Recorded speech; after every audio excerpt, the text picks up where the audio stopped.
La gloire au Seigneur, bonsoir à tous, merci à Dieu. Dieu est bon, alléluia. Je remercie le Seigneur de ces instants. Je crois également que le feu de Dieu est là au milieu de nous et que l'Esprit de Dieu vient diriger cette réunion, nous a attirés les uns et les autres, parce que Dieu désire nous parler. Un homme a dit que l'enfer c'était l'endroit où Dieu ne parlait plus. Eh bien on n'est pas en enfer, on est dans un endroit où Dieu nous parle, et il va le faire. Si vous êtes là ce soir, c'est parce que Dieu nous aime, c'est parce que Dieu nous a rassemblés ensemble autour de ce livre, la parole de Dieu. Et nous croyons, et je le crois, j'en ai fait l'expérience à maintes et maintes reprises, la parole de Dieu elle est vivante, elle est efficace. Elle est la seule qui est en mesure de transformer une vie. Elle est la réponse à tes questions, la solution à tes problèmes. Vous savez, ici, on ne fait pas de publicité pour personne, ni pour un mouvement religieux. Tout à l'heure, en plaisantant, Roland disait que à cause de Steve, moi je sais que c'est pas à cause de moi, je sais que c'est à cause de lui. J'ai les pieds sur terre, je suis lucide, même qu'il y a plein de monde ici. S'il n'y a pas Jésus, s'il n'y a pas la Bible, on n'a rien à faire ici. Et on est là parce que lui est présent. Parce que sa parole va être annoncée et qu'elle va percuter nos cœurs. Heureusement qu'elle est là. Et vous savez, il y aurait bien des raisons de se plaindre. Je crois que si chacun prenait le temps de parler ce soir ici et voudrait exprimer la vie qu'il mène ici-bas, les combats, les tracas, les soucis, les difficultés, on pourrait faire pleurer tout le monde. Et combien que ce monde est triste et sans espoir, mais nous sommes chrétiens. Et la Bible déclare que si autrefois nous étions sans espérance et sans Dieu dans ce monde, les choses ont changé. On peut lever nos têtes aujourd'hui. Les difficultés on en a, des problèmes on en a, mais on n'est pas venu ici pour étaler nos peines et nos tracas. Nous sommes venus pour glorifier Dieu et pour essayer de vous faire comprendre qu'il y a de l'espoir en Dieu. Que dans la Bible, le livre, le Saint Livre, le Dieu de l'espérance est capable de toucher nos cœurs et de tout changer. Vous savez, quand il y a de l'espoir, tout change. Quand on est désespéré, on baisse la tête et on sombre. Mais quand il y a de l'espoir, on lève la tête et on sait qu'on va s'en sortir. On sait qu'il y a une issue. Et j'aimerais ce soir avec la Bible vous rappeler et vous montrer qu'il y a une issue. J'aimerais à travers la parole de Dieu essayer d'être, pour chacun et pour moi-même, un moyen de se réveiller, un moyen de prise de conscience. Il est écrit ceci dans l'évangile de Matthieu, chapitre 25, verset 1er. Alors le royaume des cieux sera semblable, a dit le Christ, à 10 jeunes filles qui, ayant pris leur lampe, allèrent à la rencontre de l'époux. On parle d'un mariage, d'une fête, d'une célébration. Et là, des jeunes filles se préparent pour se réjouir. Et puis il est écrit, 5 d'entre elles étaient folles et 5 étaient sages. Les folles, en prenant leur lampe, ne prirent point d'huile avec elles, mais les sages prirent avec leur lampe de l'huile dans des vases. Et là, il est précisé, comme l'époux tardait, toutes s'assoupirent et s'endormirent. Verset 6. Au milieu de la nuit, on cria.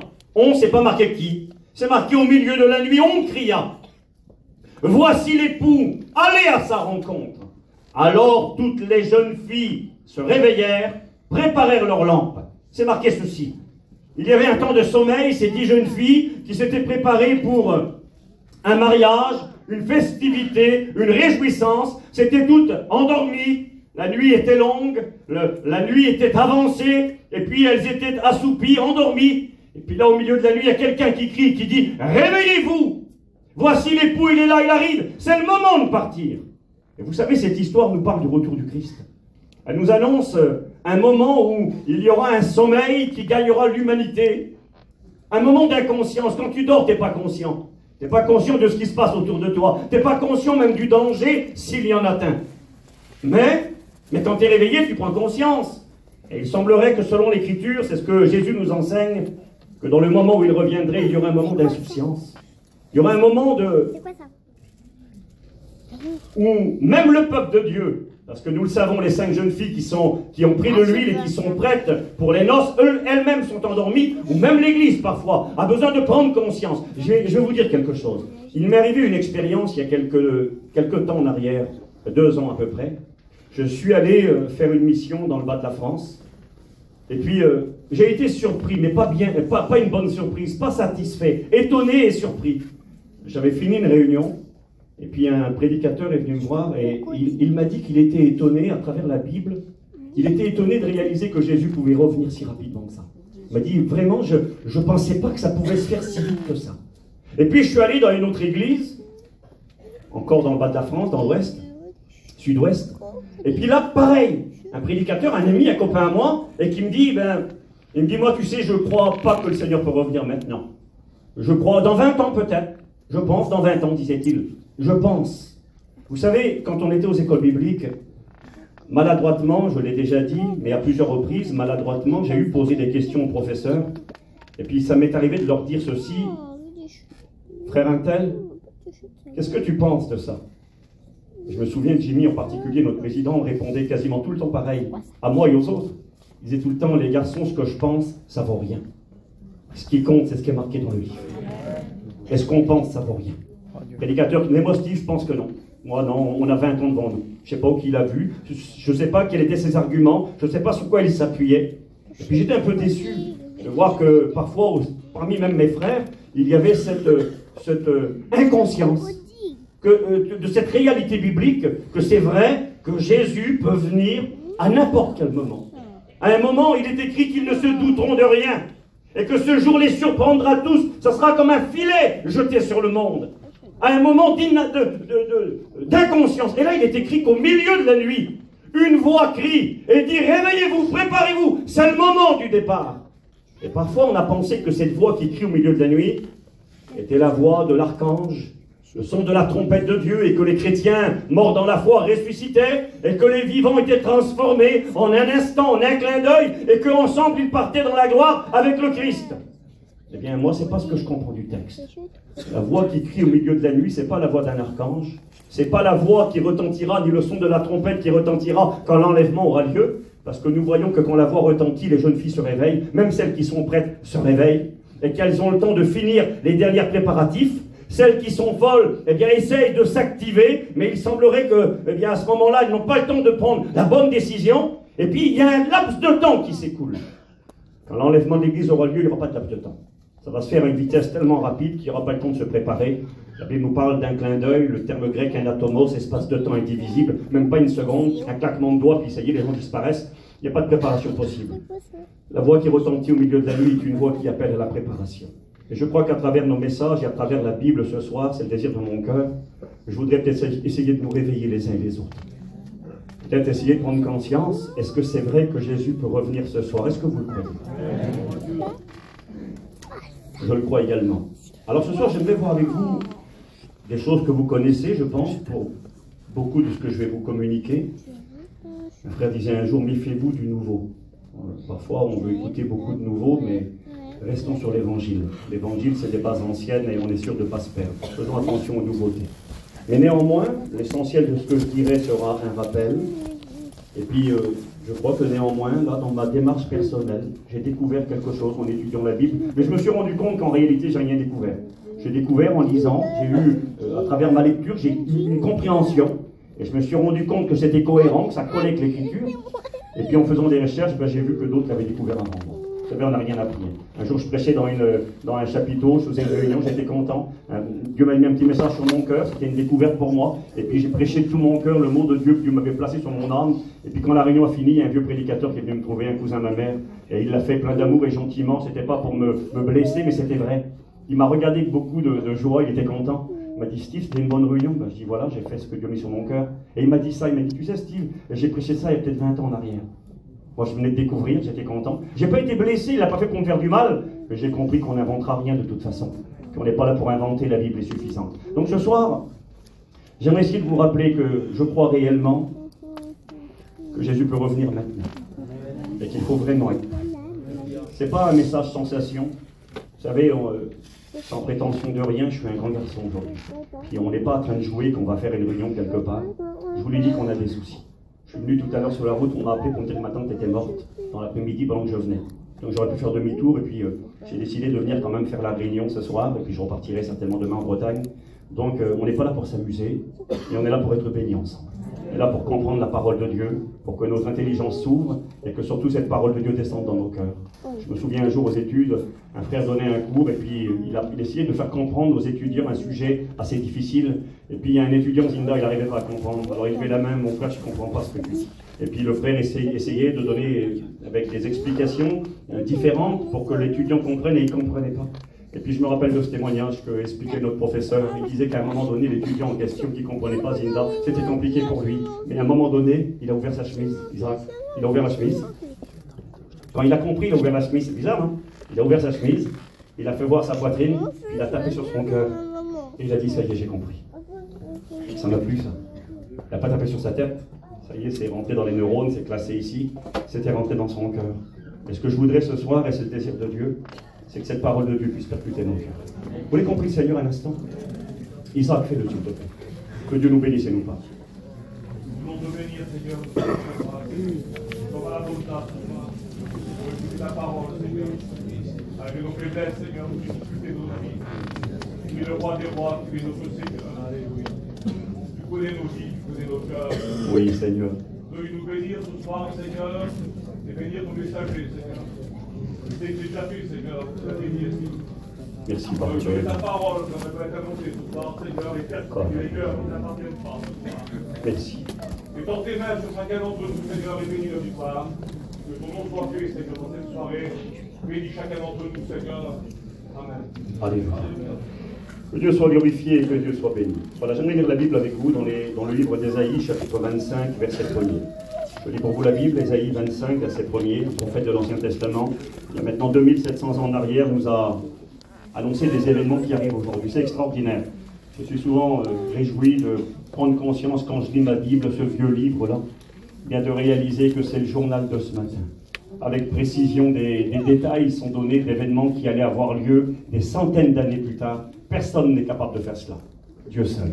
Dieu seul sait ce qui arrive et ce qui arrivera, et est capable de nous l'annoncer des milliers d'années auparavant. Et là, Dieu nous dira ceci, Ésaïe 25, verset 1er. « Ô Éternel, tu es mon Dieu, dira le prophète. Je t'exalterai, je célébrerai ton nom, car tu as fait des choses merveilleuses. » Écoutez bien ce que dit le prophète. Tu as fait des choses merveilleuses, tes desseins, les desseins, c'est-à-dire les plans de Dieu, tes desseins, tes plans conçus à l'avance se sont fidèlement accomplis.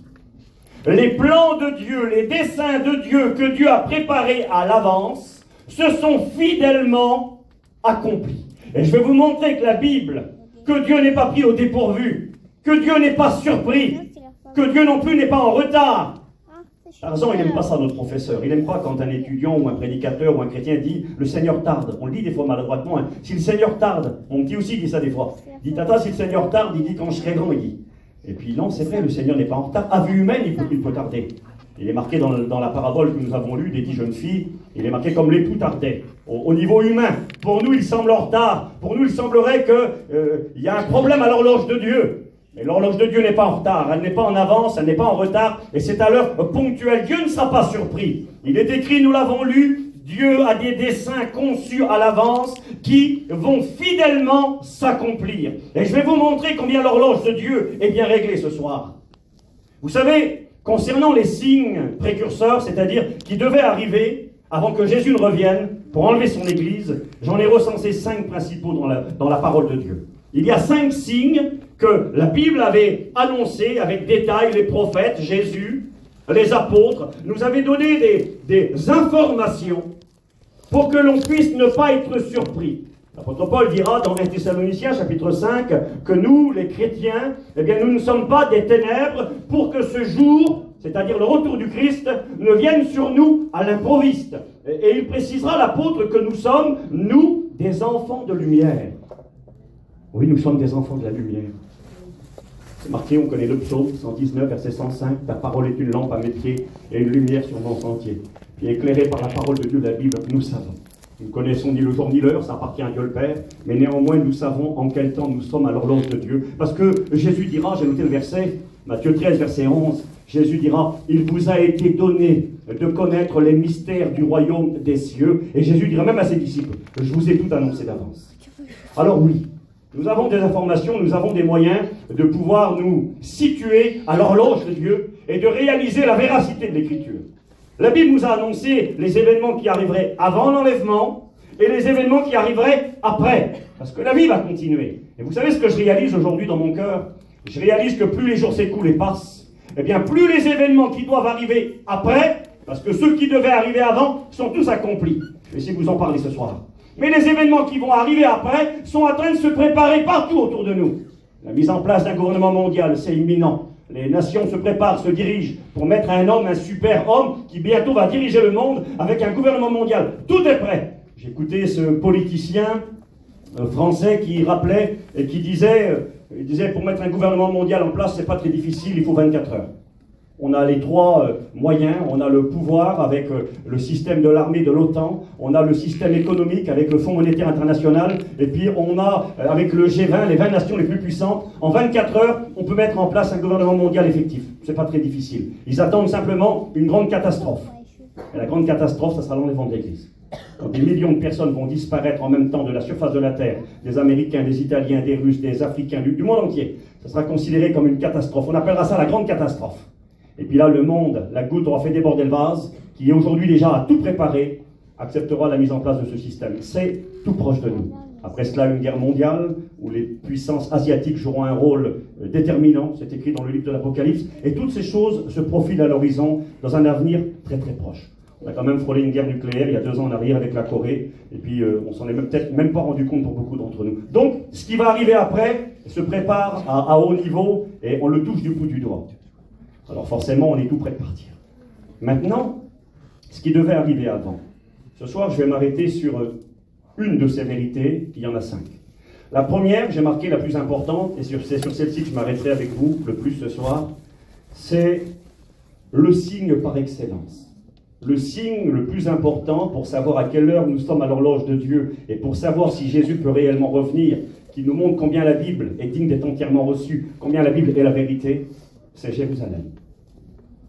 Un jour, les disciples ont posé la question au Christ dans l'évangile de Matthieu, chapitre 24, verset 1er jusqu'au verset 3.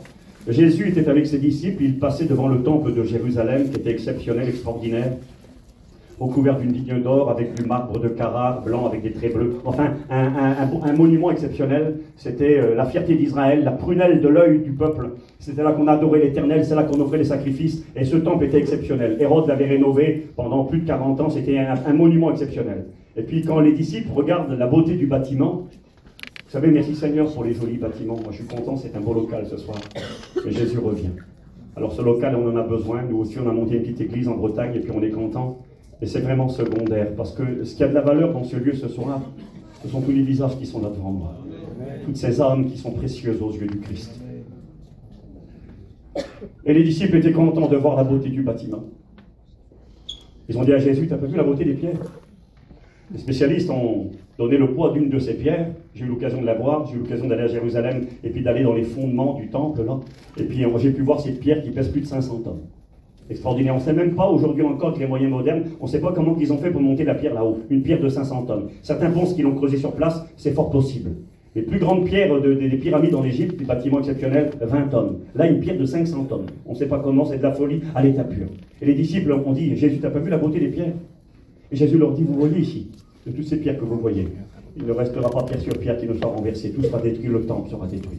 Et quand Jésus a dit ça, quand les disciples ont entendu cette parole, ils ont été effrayés.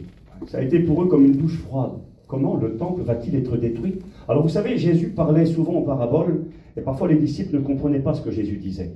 Alors peut-être qu'ils se sont dit dans leur esprit, mais c'est peut-être une parabole que Jésus utilise. Il l'avait dit dans l'évangile de Jean chapitre 2, Jésus avait dit, détruisez ce temple et en 3 jours je le relèverai. Et il est marqué que Jésus parlait du temple de son corps. Donc il ne parlait pas du vrai temple, il parlait de son corps humain, et de la résurrection qui viendrait après qu'il serait crucifié sur la croix de Golgotha. Et donc, les disciples ont peut-être cru que c'était une parabole, encore une fois, où Jésus parlait de son corps ou de lui-même. Et là, ils n'ont même pas osé lui poser la question.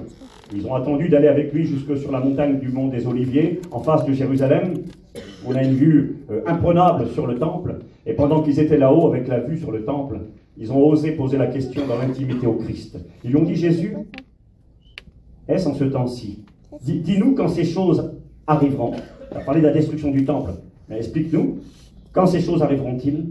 Écoutez bien ce que vont dire les disciples. Et dis-nous, quel sera le signe? Écoutez bien. Quel sera le signe de ton avènement et de la fin du monde? L'avènement, ça veut dire ton retour, ton règne, ta venue glorieuse, visible et physique. Quand est-ce que tu vas revenir? Quel sera le signe? Le mot signe, dans le texte grec, c'est le mot séméion, Et séméion, ça signifie la signature, le signe, le miracle. Quand il est dit qu'il y avait des signes qu'accompagnaient les disciples, eh bien c'est le mot séméion, c'est-à-dire le miracle de Dieu. Et là ils sont en train de dire, les disciples, mais quel sera le signe miraculeux? Quelle sera la preuve, la signature de ton retour, de ta venue? Le signe, pas les signes, le signe. Et il y en a un par excellence. Et là Jésus va répondre. Il va dire, bien voilà, vous écouterez, premièrement, il va leur dire, premièrement, prenez garde d'être séduits. Il s'élèvera toutes sortes de faux docteurs, toutes sortes de faux messies. Faites attention. Prenez garde d'être séduits, d'accord. Et là, il dira, le Seigneur, il y aura des guerres. Il y aura des bruits de guerre. Il y aura des soulèvements, il y aura des famines, il y aura des tremblements de terre. Et là, Jésus le dit noir sur blanc. Et c'est terrible parce qu'on a souvent dit l'envers, nous. Moi aussi, je l'ai dit l'envers. Jésus dit, il y aura des guerres, des bruits de guerre, des tremblements de terre, des famines, des pestes. Et Jésus dit, ça ne sera pas encore la fin. Et nous, quand on lit ça, on dit c'est la fin du monde. Il y a eu un tremblement de terre là-bas, il y a eu un tsunami, il y a de la famine, ça y est, Jésus revient. Jésus dit non, ces choses vont arriver, ça ne sera pas encore la fin. Ça ne sera que le commencement des douleurs. C'est quoi le signe alors? Et Jésus continue progressivement. Et puis il va expliquer c'est quoi le signe, la preuve, le miracle de Dieu. Il va dire, Jérusalem va tomber sous le tranchant de l'épée. Et vous serez emmenés captifs parmi toutes les nations. C'est alors que le temple sera détruit, il ne restera pas pierre sur pierre qui ne soit renversé. Et là Jésus va préciser. Et puis vous serez emmenés captifs parmi toutes les nations. Et Jérusalem sera foulée aux pieds par les nations, jusqu'à ce que le temps des nations soit accompli. Et alors Jérusalem redeviendra la propriété du peuple juif, et alors je reviendrai. Le grand signe, c'est la situation de Jérusalem. Et je vais en parler un petit peu avec vous ce soir. Le deuxième signe, je vous donne un survol. Jésus a annoncé qu'avant qu'il ne revienne, une révolte mondiale de l'humanité contre Dieu, contre Jésus et contre la Bible éclaterait. C'est écrit dans le psaume au chapitre 2, j'ai noté vite fait les références. C'est noté en particulier dans 2 Thessaloniciens, chapitre 2 et verset 3. L'apôtre Paul va envoyer une lettre à cette église qui était troublée, elle croyait que Jésus était revenu. Elle croyait que l'église était partie, qu'eux avaient été oubliés quelque part. Il est écrit que personne ne vous trouble, comme si le jour du Seigneur était déjà là. Ni par une lettre ou une inspiration. Ils croyaient que l'église était partie, qu'ils avaient été oubliés. Et puis ils étaient dans la crainte forcément. Et l'apôtre de leur dire non, Jésus n'est pas encore revenu, vous n'avez pas été oubliés. Vous partirez quand il reviendra. Et là il va donner des détails. Il va dire ceci. Il faut premièrement que l'apostasie soit arrivée.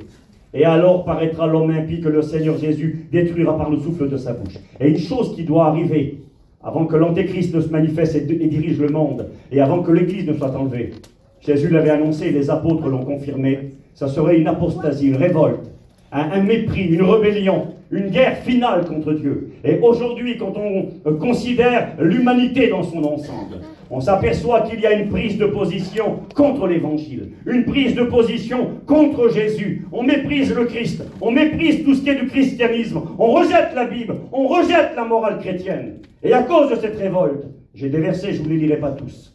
J'ai marqué de l'apostasie, une rébellion mondiale, un rejet de Dieu, et une apostasie dans les églises. L'apostasie veut dire également l'abandon de la foi véritable. Et c'est ce que Paul dira. 1 Timothée chapitre 4, verset 1er, il lui dira ceci. Eh bien, l'Esprit dit expressément que dans les derniers temps, plusieurs abandonneront la foi pour s'attacher à des doctrines de démons.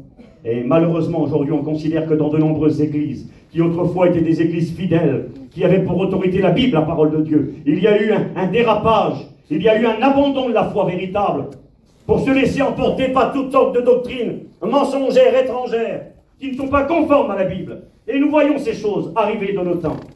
Le plus grand signe, Jérusalem, j'y reviens dans 2 minutes. L'apostasie, la révolte du monde, le rejet de la parole de Dieu, de l'autorité de la Bible, dans de nombreuses églises. C'est plus la Bible qui a autorité, c'est les hommes qui se dirigent eux-mêmes. C'est les hommes qui commandent, qui font leur propre loi. On méprise l'Écriture. Le troisième signe sera un niveau de péché jamais égalé. L'iniquité va atteindre un niveau, le Christ l'a dit, Matthieu 24, verset 12. L'iniquité va s'accroître. L'amour du plus grand nombre se refroidir. Des choses jamais vues. Je sais pas, écoutez, pensez à ce que je vous dis. Aujourd'hui, il arrive des faits, au milieu de notre peuple, parfois même, dans certaines familles, nos familles sont touchées, où on se dit, mais on n'a jamais vu ça. Est-ce que c'est prédicant? Il y a des anciens qui ont de l'âge devant moi. Eh bien, pourtant, tu as dû en voir des choses depuis que tu es sur la terre. Aujourd'hui, il arrive des choses que tu n'as jamais vues. Jamais, hein? On écoute ça, on dit c'est pas possible ce qui est arrivé là. On n'a jamais écouté ça, on n'a jamais vu ça, du jamais vu. Des gens qui ont 80 ans et qui disent mais moi j'ai jamais vu ça, du jamais vu. Et je ne voudrais pas rentrer dans des détails par crainte de perdre du temps et puis aussi d'être déplacé dans mes propos. Mais l'iniquité a atteint un point jamais égalé.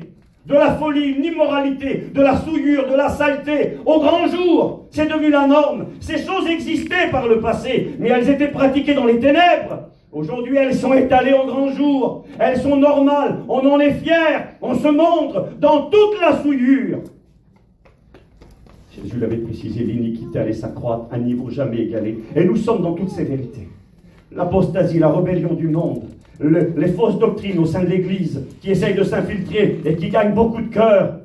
Nous devons faire attention. Quand je parle des églises, je parle de l'Église en général. Je ne parle pas de notre mission, mais même notre mission doit faire attention. Parce qu'aujourd'hui, avec les moyens technologiques modernes, que sont les téléphones, Internet et tout ça, eh bien, la majorité de nos gens ont accès à toutes sortes de prédicateurs. Toutes sortes de prédicateurs qui disent tout et n'importe quoi. Et parfois, on n'a pas suffisamment de recul, on n'a pas suffisamment de science biblique pour démasquer l'erreur. Et on peut se laisser entraîner rapidement dans toutes sortes de mensonges. C'est vrai, les frères, ça existe. Je suis étonné, je parlais récemment avec des chrétiennes chez nous, de notre mission, des prédicateurs, encore là, il y a quelques jours en arrière, qui me disaient, tu sais Steve, eh bien, dans tel endroit, comme ça, là-bas, là, eh bien, ils croient au calvinisme. Je dis, Seigneur, c'est pas rien, un gitan, un mandouche qui croit au calvinisme, ils ne savent même pas c'est quoi le calvinisme ainsi.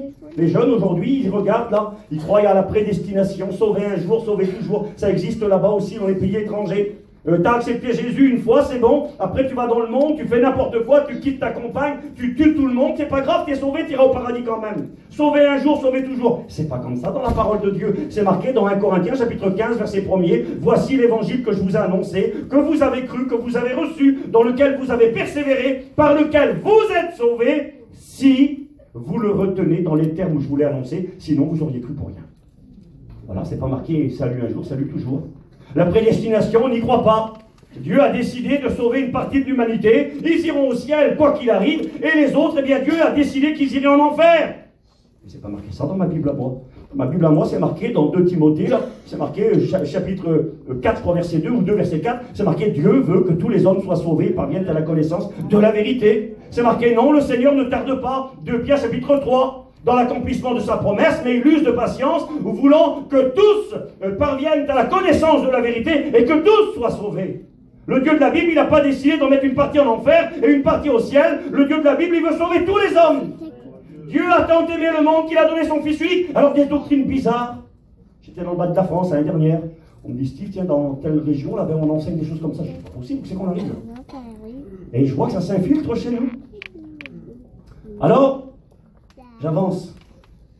Ce sont les signes précurseurs et nous sommes en plein dedans aujourd'hui. Ils ont atteint un niveau jamais égalé. L'apostasie, l'abandon de la foi, les fausses doctrines au sein de l'Église de Christ qui s'infiltrent en grand nombre, accroissement de l'iniquité du jamais vu. Et vous savez de quoi je parle. L'amour du plus grand nombre qui se refroidit. Le 4e signe, j'ai bien aimé. J'ai marqué ceci, évangélisation mondiale. Jésus a dit il faut que l'évangile, la bonne nouvelle, soit prêchée dans le monde entier, alors viendra la fin. Évangélisation du monde. J'ai noté ça tout à l'heure, je ne m'y arrête pas, mais brièvement. J'ai noté ça dans l'auto quand je venais là. J'ai préparé mes petites notes hier, et puis les jours précédents, puis j'ai tout mis au propre tout à l'heure. J'ai marqué, regardez ceci, ça m'a plu ça. Évangélisation mondiale. La Bible est toujours le livre le plus vendu et le plus lu. Il y a eu à peu près 6 milliards de Bibles de vendus. 6 milliards de Bibles de vendus. Le premier livre imprimé, ça a été le but de l'imprimerie. Gutenberg, quand il a eu à cœur d'inventer l'imprimerie, ce n'était pas pour écrire des livres, des romans, puis des histoires. C'est parce que dans son cœur brûlait le désir que la Bible soit multipliée et qu'elle soit propagée dans le monde entier. C'était son cœur qui brûlait. Il voulait une Bible dans toutes les maisons pour que les gens bénéficient du trésor de la parole de Dieu. J'ai noté ceci. Ça m'a plu terrible ça. Aujourd'hui, à l'heure où on est en train de se réunir ce soir, écoutez-moi bien, 50 Bibles sont vendues par minute. Bibop. 50 Bibles par minute. 3000 Bibles par heure. Là maintenant, là. En mars 2018, seulement, j'ai marqué seulement parce que c'est par rapport à 8 milliards d'humains, seulement 209 millions d'humains n'avaient pas accès à la Bible dans leur propre langue. Ça veut dire qu'il y a 7 milliards 800 et quelques millions qui ont accès à la Bible. Je ne sais pas si vous vous rendez compte. Les progrès, le bond extraordinaire. La Bible avait dit, Jésus avait dit, l'évangile serait propagé dans le monde entier. traduite en entier en plus de 674 langues, le Nouveau Testament en 1115 langues, en partie en plus de 2000 langues. Et depuis l'arrivée du numérique, une Bible sur 5 est téléchargée sur Internet. J'ai marqué ceci là, c'est extraordinaire. J'ai marqué, il y a un raz-de-marée d'évangélisation dans le monde. Il y a de cela une cinquantaine d'années en arrière, après la Deuxième Guerre mondiale, j'avais regardé, il y avait dans le monde à peu près 20 millions d'évangéliques. 20 millions de chrétiens évangéliques, c'était une petite minorité. Aujourd'hui, les chiffres officiels sont entre 700 millions et 1 milliard d'évangéliques dans le monde. C'est le mouvement spirituel, les gars disent religieux, qui avance le plus vite au monde, dans tous les continents. C'est comme un raz-de-marée qui est en train de se propager dans toute l'humanité. Et avec les réseaux sociaux, avec Internet, qui bien souvent est négatif malheureusement, mais néanmoins Dieu permet que l'évangile soit diffusé dans le monde entier. Et Jésus l'avait dit, et la bonne nouvelle serait prêchée dans le monde entier. Le petit message du charpentier de Nazareth, dans le petit pays d'Israël. Jésus n'est jamais sorti d'Israël. Une fois, quand il était bébé, il est allé en Égypte, mais jamais il a prêché l'évangile dans un tout petit pays. Et il avait la prétention de dire, ce que je vous prêche aujourd'hui, la bonne nouvelle, sera prêchée dans le monde entier. C'était de la folie à l'époque. Imaginez, il a dans un petit périmètre de quelques centaines de kilomètres, et il avait la prétention de dire que l'évangile irait dans le monde entier. Elle irait vers les Indiens là-bas, elle irait en Amazonie, elle irait en Afrique, elle irait partout. Aujourd'hui, là, je regarde les statistiques, là, le livre le plus vendu, 6 milliards de Bibles, traduits dans quasiment toutes les langues, et le monde entier est touché par la parole de Dieu. Alors je ferme la petite porte, là. Je vois que toutes ces choses sont des éléments très importants. J'ai marqué le 5e grand signe, qui précéderait l'enlèvement de l'Église, qui est aussi quelque chose de très important, et j'en parlerai demain matin avec vous. Jésus a annoncé que le temps de l'enlèvement de l'Église, quand l'Église partirait au ciel, ce serait un temps de prospérité matérielle, jamais égalé sur la terre. Un temps de bien-être, un temps d'abondance, un temps de business, de commerce, de travail, un temps de festivité, de réjouissance, de repas, de mariage, de tout ce que nous vivons aujourd'hui, jamais égalé, Bibo. Les anciens qui sont là pourraient mieux que moi je suis trop jeune, mais pourraient dire c'est vrai Steve, c'est une réalité, mais même moi qui suis plus jeune, je vois que le monde d'il y a 20 ans en arrière, je m'en souviens très bien, d'il y a 30 ans, je m'en rappelle, c'est pas le monde d'aujourd'hui. Dans la course au bien-être, au travail, à la prospérité, les moyens qui nous sont donnés n'ont jamais été égalés. Et j'en parlerai demain. Donc tous ces éléments sont rassemblés. Et aujourd'hui, eh bien, je crois qu'il n'y a rien qui empêche à celui qui doit venir de venir, parce que tous ces éléments, celui qui est lucide, celui qui est honnête et qui ouvre ses yeux, est obligé de dire que ce que Jésus a annoncé, que ce que les prophètes et les apôtres ont annoncé, c'est du littéral devant nous. J'ouvre mes yeux, je regarde, mais je dis c'est vrai. C'est le journal de ce matin, l'évangile répandu dans le monde entier. Les gens connaissent, l'iniquité s'accroît, jamais égalée. Les hérésies qui s'infiltrent dans les églises, les fausses doctrines. Et on doit être vigilant et demeurer sur nos gardes par rapport à la parole de Dieu. Je vois que c'est l'actualité, c'est vraiment ce que nous vivons. Mais la situation de Jérusalem. Et j'aimerais vous parler de Jérusalem d'une manière, je ne veux pas dire différente, mais d'une manière où Dieu m'a parlé dans mon cœur, il y a déjà 2 ans en arrière. J'ai eu une pensée, c'était étrange, c'était bizarre, j'ai pensé à une fête de la Bible. La Bible nous présente des fêtes dans l'Ancien Testament. Dans le livre du Lévitique, au chapitre 23, on appelle ça les 7 fêtes de l'Éternel, les fêtes obligatoires que tous les Juifs devaient célébrer chaque année. Et on se rend compte que derrière ces fêtes, il y avait plus que des retrouvailles entre les amis et la famille. On se retrouvait tous à Jérusalem, au temple là-bas. 3 fois par an, on célébrait les 7 fêtes.